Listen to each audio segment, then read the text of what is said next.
Hello everyone, मैं आपकी Yogita ma'am from YC classes.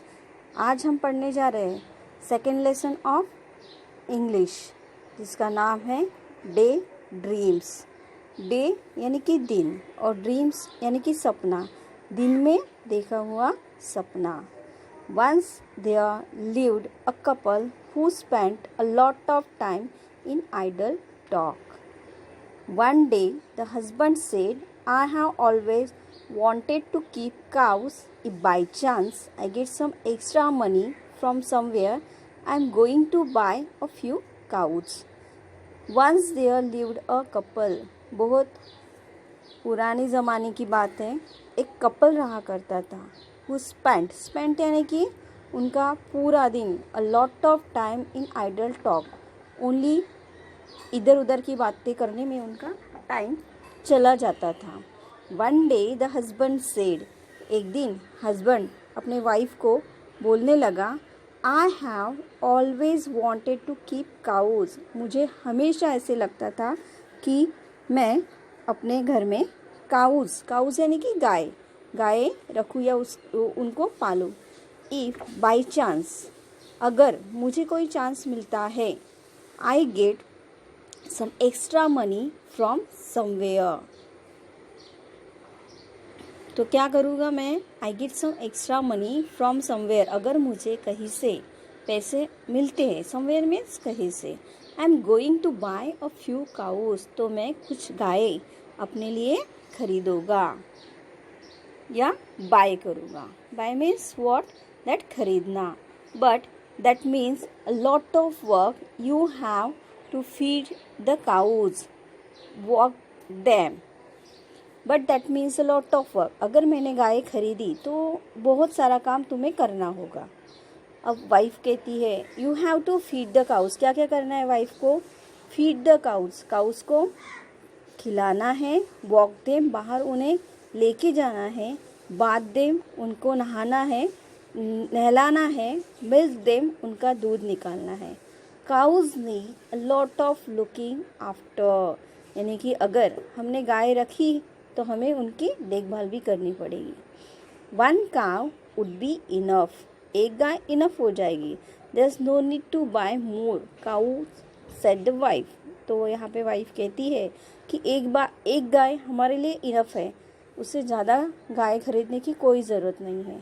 But think of all the milk we will get if we buy more, said the husband. But think of all the milk we will get if we buy more, said the husband. इसके ऊपर husband कहता है कि अगर हम ज़्यादा गाय खरीदते हैं तो हमारे पास बहुत सारा दूध आ जाएगा. That's true. The wife agreed. और इस पर वाइफ भी एग्री हो जाती है. एग्रीड यानी what? that सहमत होना. There will be so much milk that we can even have plenty of dahi and butter and ghee.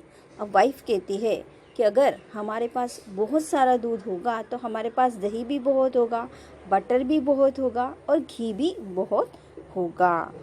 You know that these are the milk product. Wouldn't it be lovely? कितना अच्छा हो जाएगा.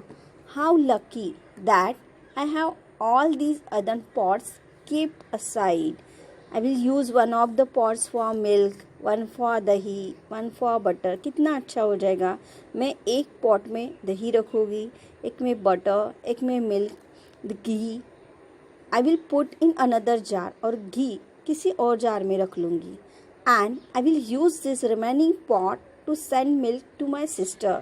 और जो बच जाएगा वो मैं अपनी सिस्टर को दे दूँगी. Send milk to your sister? Who said you could send to your sister? तुम्हारे बहन को दोगी? Who said you? किसने तुम्हें बताया? Could send milk to your sister? अपनी बहन को दूध देने के लिए, दूध भेजने के लिए. There will be plenty of milk if we have so many cows.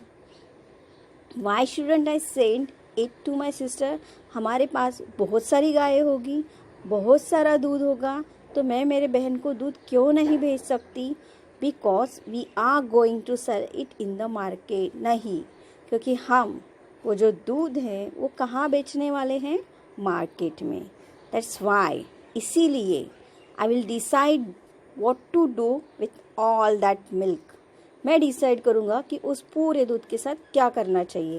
And not a drop of it goes to your sister, remember. एक बूंद भी मैं तुम्हारे बहन को देने नहीं दूंगा, याद रखो। Remember means what? Remind. I will see how you can stop me. मैं देखता हूँ कि तुम मुझे कैसे रोक सकते हो। From sending a pot full of milk to my dear sister. मैं मेरे बहन को दूध भेजने वाली हूँ और मैं देखती हूँ कि तुम मुझे उससे कैसे रोक सकते हो।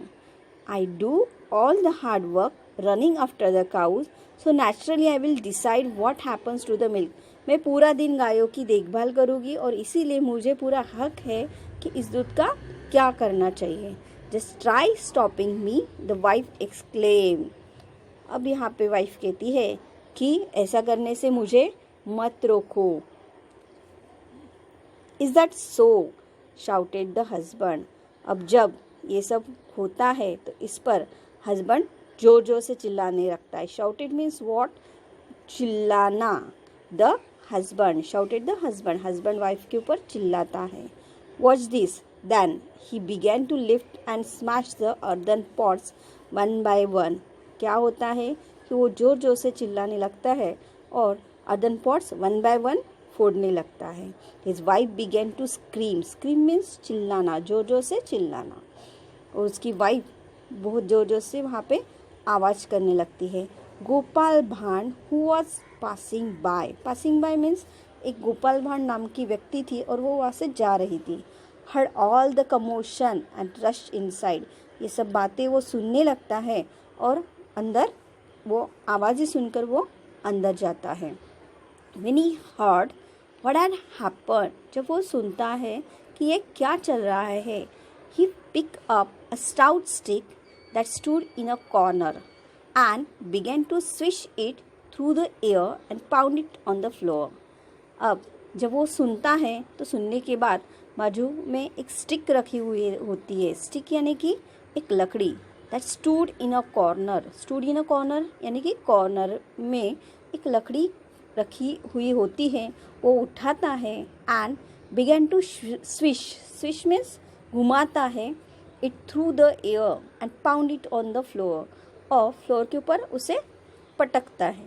The husband and wife were both astounded to see his antics. अब यहाँ पे हस्बैंड और वाइफ दोनों भी चकित हो जाते हैं कि ये सब क्या चल रहा है। वो जो ये करता है ये सब देख के वो दोनों भी चकित हो जाते हैं। What are you doing? They inquired. वो पूछती है, दोनों जन उस गोपाल भांड को पूछते हैं कि क्या चल रहा है। Inquired means यहाँ पे चौकशी करना या पूछना। Move aside, said गोपाल भांड। गोपाल भांड कहता है कि बाजू में हो जाओ। I have to drive away your greedy cows. मैं तुम्हारे काउस को निकाल दूंगा। You have let them wander and now they have ruined my field of beans and cucumbers. Oh, my lovely field of beans and cucumbers. वो मेरे खेत खलिहान क्या कर डालेंगे? खाकर सब बर्बाद कर देंगे। इसीलिए मैं तुम्हारी गायों को वहाँ से निकाल दूंगा। कौन से खेत थे? बीन्स एंड कुकुम्बर्स के। But you don't have a field of beans and cucumbers. लेकिन इसके ऊपर दोनों हस्बैंड एंड वाइफ कहते हैं कि तुम्हारे पास तो खेत ही नहीं है। As soon as he said that, जब ऐसे कहने के बाद, एज सुन एज मीन्स जब ऐसा कहा जाता है उसके तुरंत बाद गोपाल भांड स्टॉप होता है। Wielding the stick and look at him. Stick रखता है और उनकी तरफ देखने लगता है। विथ रेज आईब्रोज, अपनी उनकी तरफ एकटक वो देखने लगता है, अवाक होके देखने लगता है। The husband and wife understood what he was trying to tell them. अब हस्बैंड एंड वाइफ समझ जाते हैं कि गोपाल भांड को उन्हें क्या कहना है। Can you tell what he wanted to say? क्या आप बता सकते हो वो यहाँ पे क्या कहना चाहता है? सो इन दिस वे यहाँ पे इस लेसन का एक्सप्लेनेशन ख़त्म होता है। अगर आपको ये वीडियो अच्छा लगा तो आप मेरे चैनल को सब्सक्राइब कीजिए, लाइक कीजिए, शेयर कीजिए और आपके कुछ कमेंट हैं तो कमेंट बॉक्स में लिखिए।